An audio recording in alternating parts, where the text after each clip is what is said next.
Let's first start with the retrenchments. We saw that Impala Platinum's profits have dropped dramatically. We saw that they have to close several shafts because they're not making money from there. Is it warranted? Yes, when you look at how the mining industry, particularly the platinum sector, has been performing for the past 3 years, the price has remained flat, demand has stagnated, and earlier this year, an international research said producers are painting themselves into a corner by overproducing an already saturated market. So, and this was not just relative to now, but in the past 2 years. So this is not surprising. We know that when such happens, a company is not performing well, it's struggling, often they restructure operations. And it looks like their next 2 years operation restructuring includes, to a larger scale, reducing their shafts from 11 to 6, meaning 5 mines will be closed, and reducing the staff. AMCU is saying they're to blame for that because they did not properly manage the mine, and now they want to take it out on its workers. Well, AMCU will have to come up strongly and quantify why they are saying that. But it's not surprising the position that AMCU has taken, and it not just it alone. NUM will equally come out strongly. If you look in the past week, NUM statement has clearly stated that they are unhappy about the approach and how the company for the next 2 years are going to restructure and retrench possibly 13,000 mine workers. There'll always be that contention between the employer and the employee, especially in the mining industry, when retrenchments are mentioned, when possible restructures are going to happen, because it is seen by labor as being the soft target themselves, and they're easily replaced. Now, of course, there are going to be consultations between AMCU and Impala Platinum on the way forward. I spoke to AMCU last night, and we spoke to the mine as well yesterday. It doesn't seem like they're going to budge either side. So there is going to be this mass action that AMCU is threatening. Yes, it's unfortunate that it's taken a confrontational approach, and that either side are not going to concede easily.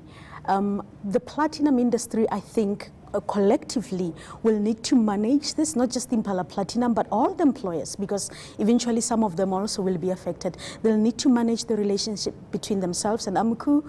And it's understandable why AMCU is saying we cannot have this, because we know, it's public knowledge now, that one mining jobs look after about 10 members in the family, extended and immediate. So the repercussions thereof are not just limited economically to mining workers, but they spill over economically to the rest of the family, and might manifest later socially in how communities, mining communities, and everybody responds. What's government's role in all of this? They are the regulator. They have to take a very clear position as the regulator, but they, at the same time, cannot be seen as meddling. And we heard Minister Mantashe was unhappy on Monday or towards the end of last week about how Impala Platinum is going to retrench, or the numbers that were announced, calling it reckless. So obviously one would hope that as the regulator, he would engage with the employers, and they would find reason that they can justify the numbers that they are going to retrench, or that they have stated that the jobs are going to be retrenched. It's going to be hard between the three stakeholders, between labor and government and the mining and the producers, how they are going to navigate this.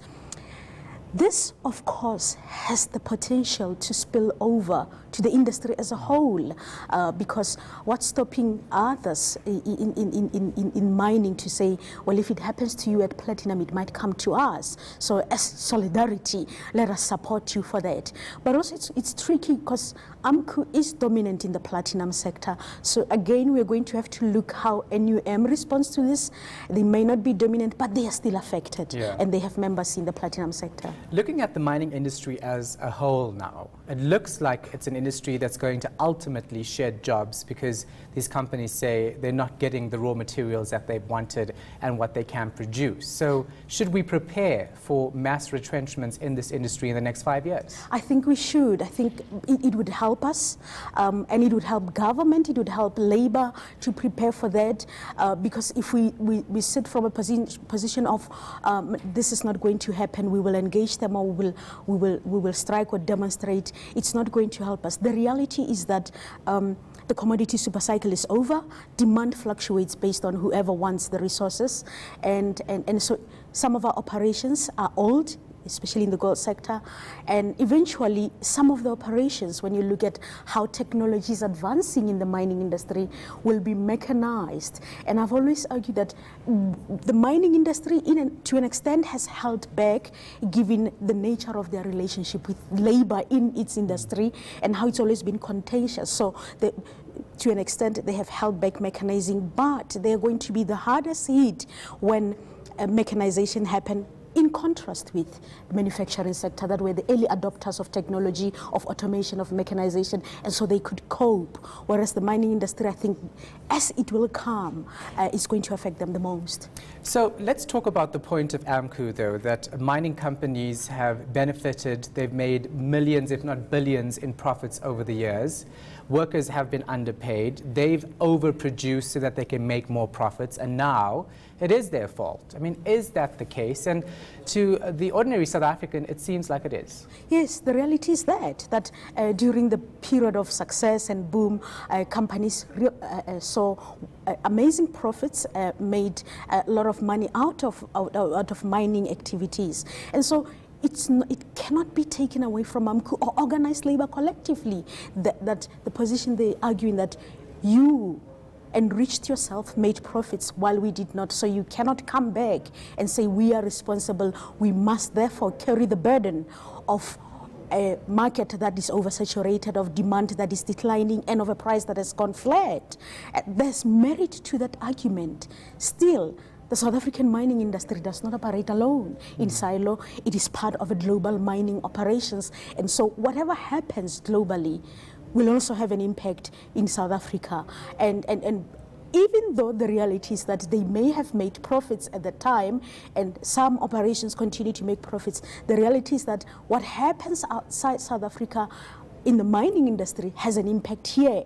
Unfortunately, that's the reality of their industry, and that's something labor, it will be a bitter pill to swallow for labor, but it is a reality.